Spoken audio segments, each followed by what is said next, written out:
प्यारे बच्चों नमस्कार। मैं दीपक लोहिया अपने इस चैनल दीपक लोहिया कोच में आपका एक बार फिर से स्वागत करता हूं। आप लोगों ने मेरी पिछली वीडियो में एक्सरसाइज 6.5 के क्वेश्चन नंबर 1 से क्वेश्चन नंबर 6 के सॉल्यूशन को समझा था और आज के इस वीडियो में आप लोग समझेंगे एक्सरसाइज 6.5 के क्वेश्चन नंबर 7 से क्वेश्चन नंबर 11 तक। तो बच्चों शुरू करते हैं क्वेश्चन नंबर 7। तो प्यारे बच्चों क्वेश्चन नंबर 7 है जो आपकी स्क्रीन पर आने वाला है। क्वेश्चन नंबर 7 में दिया गया है, आप लोग देख सकते हैं कि सिद्ध कीजिए कि समचतुर्भुज की भुजाओं के वर्गों का योग उसके विकर्णों के वर्गों के योग के बराबर होता है। तो प्यारे बच्चों जो समचतुर्भुज होता है वह समांतर चतुर्भुज जैसा ही होता है, परंतु इसकी सभी भुजाएं समान होती हैं।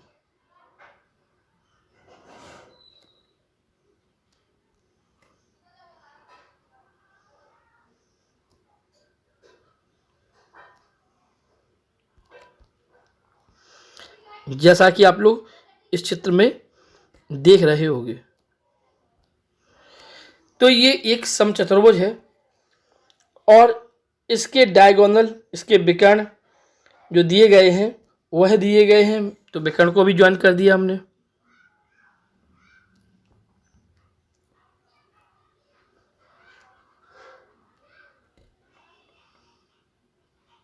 ये इसके विकर्ण हो गए।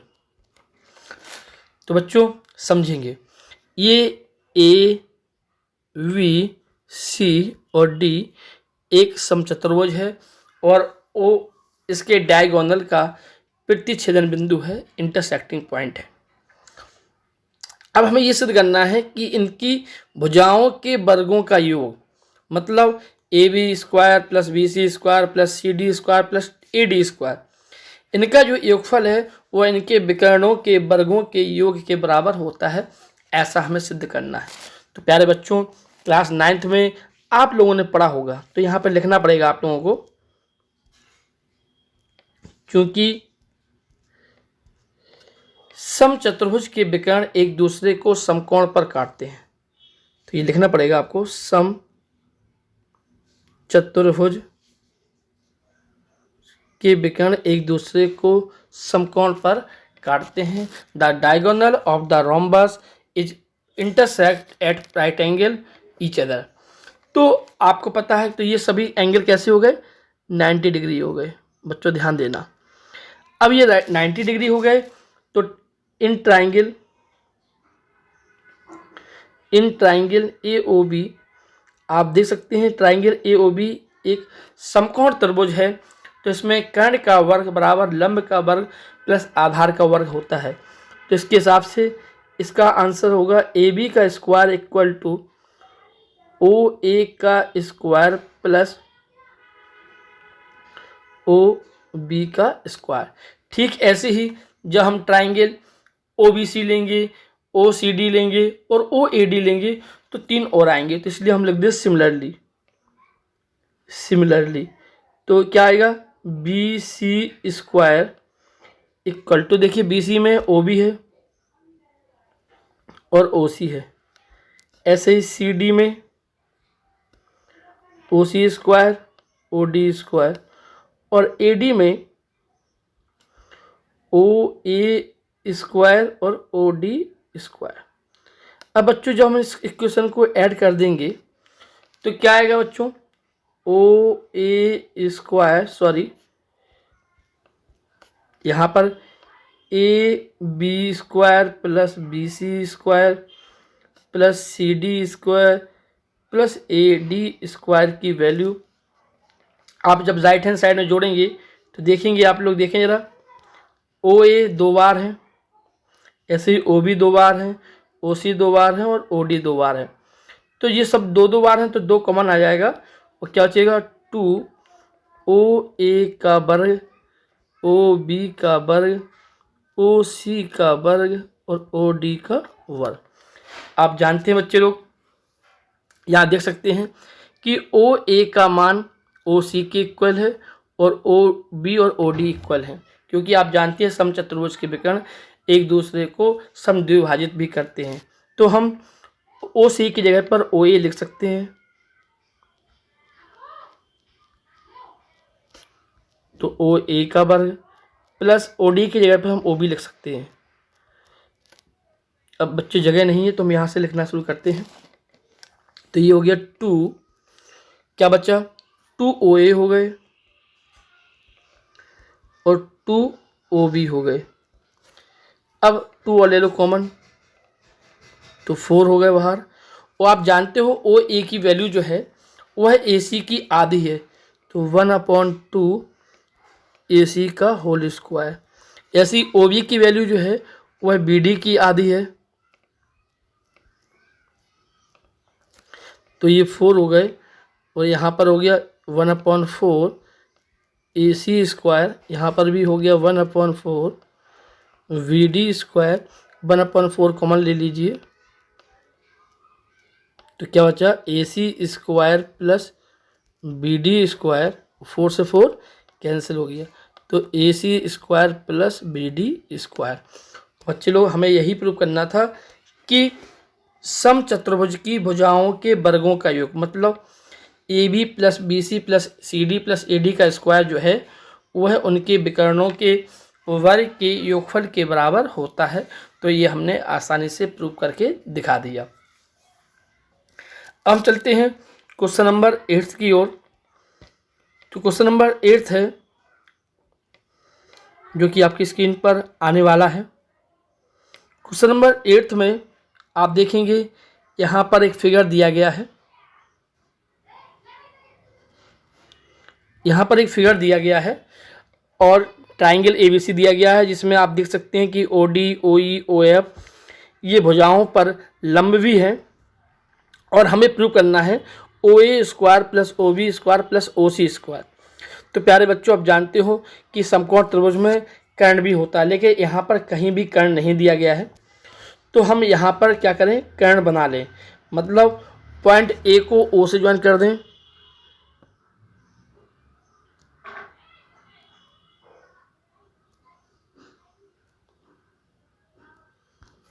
ऐसे ही पॉइंट बी को ओ से ज्वाइन कर दें,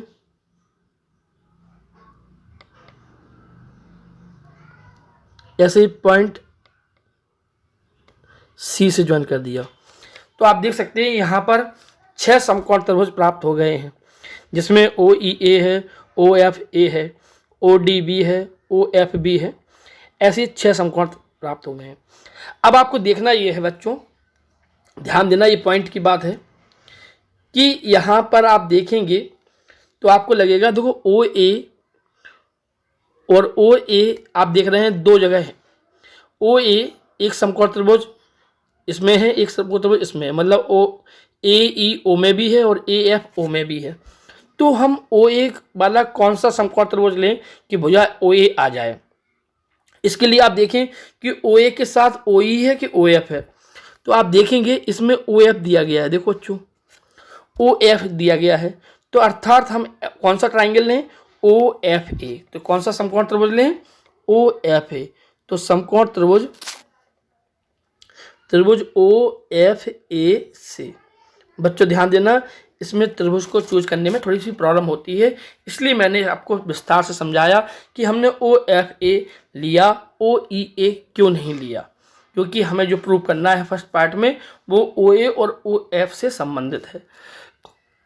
और आप जानते हैं समकोण त्रिभुज में कर्ण का वर्ग, तो कर्ण यहाँ पर ओ ए है, तो ओ ए का वर्ग जो होगा वो है ओ एफ के वर्ग प्लस ए एफ के वर्ग के इक्वल होगा। अब हम ओ एफ को इस तरफ ले जाएंगे तो क्या हो जाएगा, O A minus O F का whole square equal to A F square. ठीक ऐसे ही जब हम ओ बी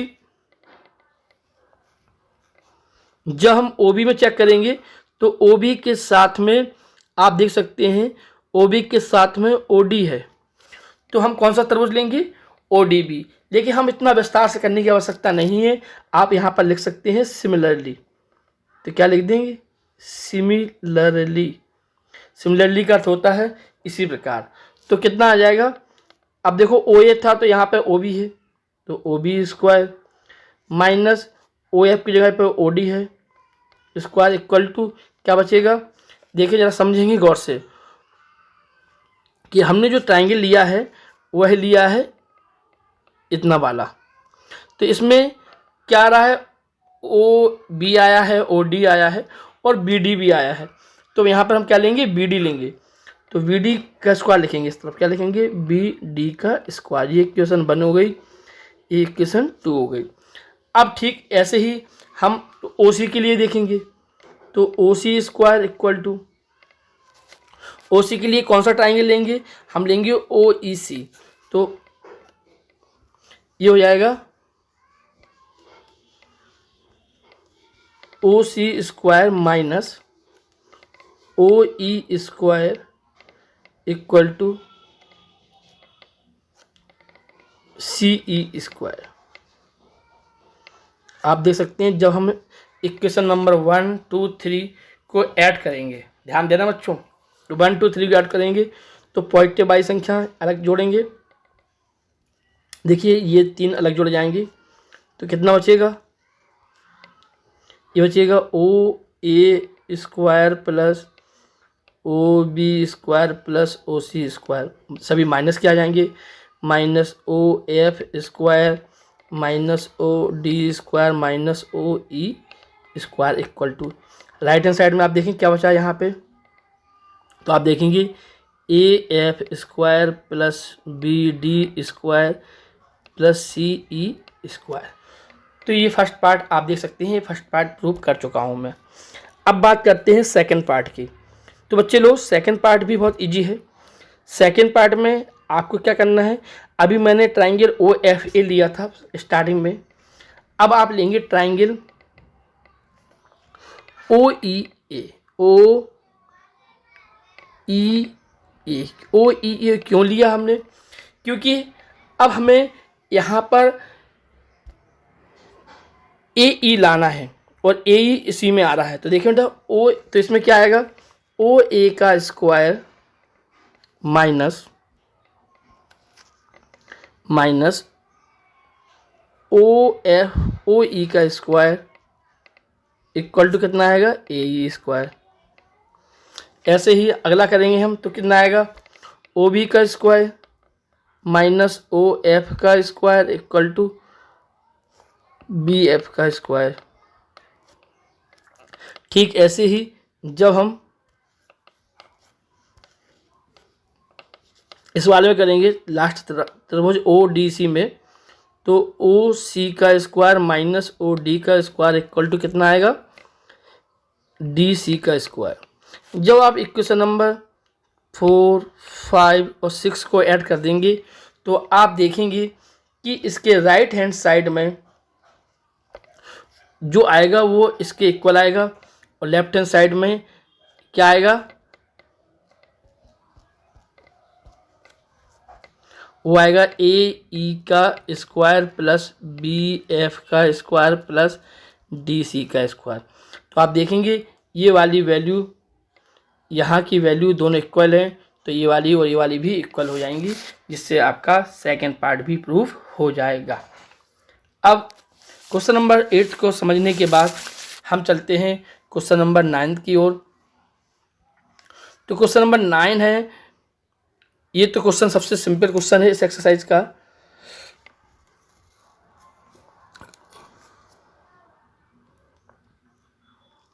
देखिए क्वेश्चन नंबर 9 में लिखा हुआ है 10 मीटर लंबी एक सीढ़ी एक दीवार पर टिकाने पर भूमि से 8 मीटर ऊंचाई पर स्थित खिड़की तक पहुंचती है। तो देखेंगे बच्चों, यहाँ पर मैंने एक दीवार बना दी और ये एक नसेनी हो गई। ओके, अब इस नसेनी को, इस वाली ये ज़मीन है, नसेनी ये हो गई है, ये सीढ़ी हो गई है। इस सीढ़ी को टिकाने पर आप देख सकते हैं इसमें लिखा हुआ है कि सीढ़ी की लंबाई कितनी है 10 मीटर और ऊंचाई कितनी है 8 मीटर। तो वो कह रहा दीवार के आधार से सीढ़ी के निचले सिरे की दूरी मतलब ये वाली दूरी निकालनी है। तो ABC आप जानते हो पाइथागोरस थ्योरम से क्या होगा, पाइथागोरस थ्योरम से त्रिभुज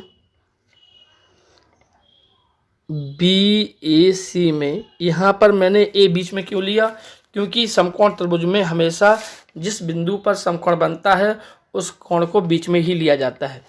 तो यहाँ पर BC इक्वल टू कितना है 10 मीटर है और AB इक्वल टू कितना है 8 मीटर है। तो कर्ण का वर्ग मतलब BC का वर्ग इक्वल टू लंब का वर्ग मतलब AB का वर्ग प्लस आधार का वर्ग मतलब AC का वर्ग। तो BC कितना है 10 का स्क्वायर इक्वल टू AB कितना है 8 का स्क्वायर प्लस AC का स्क्वायर। 10 का स्क्वायर होता है 100, ये उसका होता है 64 प्लस AC का स्क्वायर 64 इस तरफ आएगा तो कितना हो जाएगा AC स्क्वायर। तो आप देख सकते हैं AC स्क्वायर की वैल्यू आएगी 36 और AC की वैल्यू कितनी आ गई 6, मतलब इसकी दूरी जो होगी वह 6 मीटर होगी। तो ये तो क्वेश्चन सबसे सरल था कि इसमें कर्ण और लंब दिया गया था और आधार ज्ञात करना था। क्वेश्चन नंबर 10 में भी कुछ ऐसा ही है। क्वेश्चन नंबर 10 आप देखते हैं। क्वेश्चन नंबर 10 में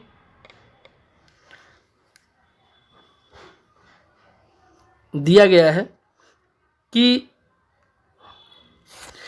18 मीटर ऊंचे एक ऊर्ध्वाधर खंबे के ऊपरी सिरे से एक तार को जोड़ा है।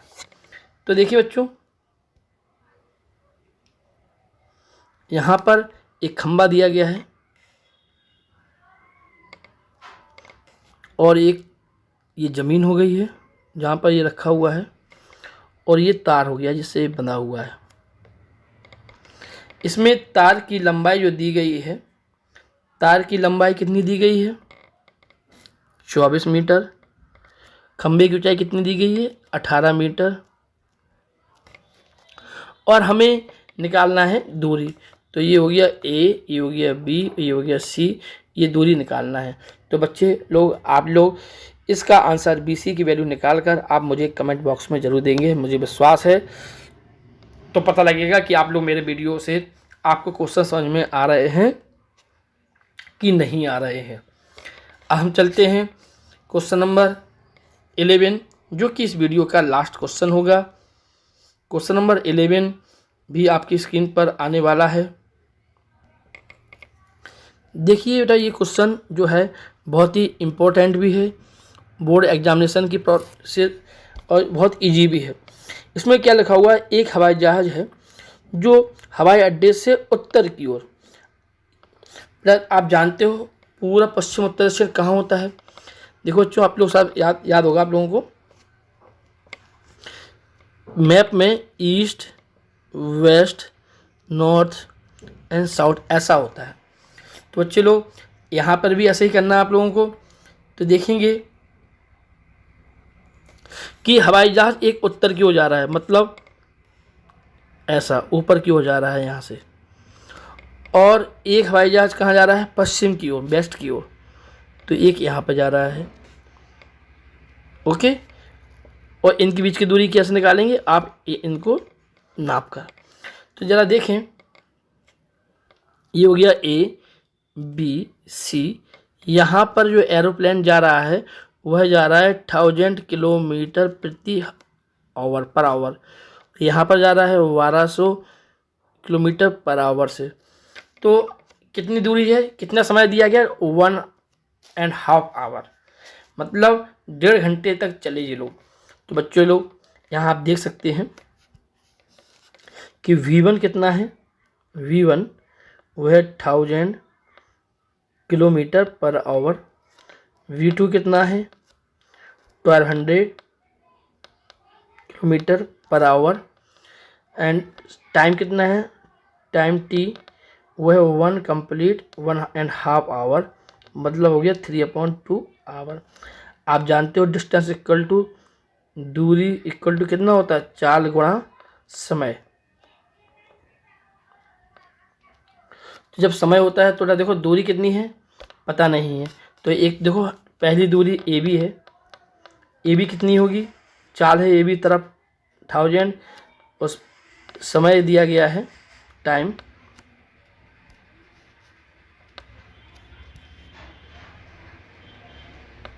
वह दिया गया है 3/2। तो 3 से ये कटा 500 बार, तो ये हो गया 1500। ऐसे ही जब हम BC निकालेंगे तो BC में 1200 गुणा 3/2, ये 6 हो गया, ये हो गया 1800। बस बच्चे लोग, ये लंब हो गया, एक आधार हो गया, कर्ण निकालना है। तो देखो बच्चों, ये कर्ण है यहाँ पर AC, तो AC का वर्ग इक्वल टू क्या आएगा, AB का वर्ग प्लस BC का वर्ग। तो AB यहाँ पर 1500 है और BC यहाँ पर 1800 है। तो जब सॉल्व करेंगे तो बच्चे लोग कितना आएगा देखो, और इसको सिंपल करने के लिए क्या करें, हम 100 का स्क्वायर कॉमन ले लें, तो ये हो जाएगा 15 का वर्ग प्लस 18 का वर्ग, ये सिंपल हो जाएगा आपके लिए। ओके, तो ये हो जाएगा 100 का स्क्वायर और 15 का वर्ग कितना होता है 225 प्लस 18 का वर्ग कितना होता है 324। तो ये हो गया 100 का स्क्वायर, इन्हें ऐड कर देंगे तो हो गया 549। तो ये किसकी वैल्यू है, AC के स्क्वायर की। किसकी वैल्यू है, AC के स्क्वायर की। अब हम और सॉल्व करेंगे इसको।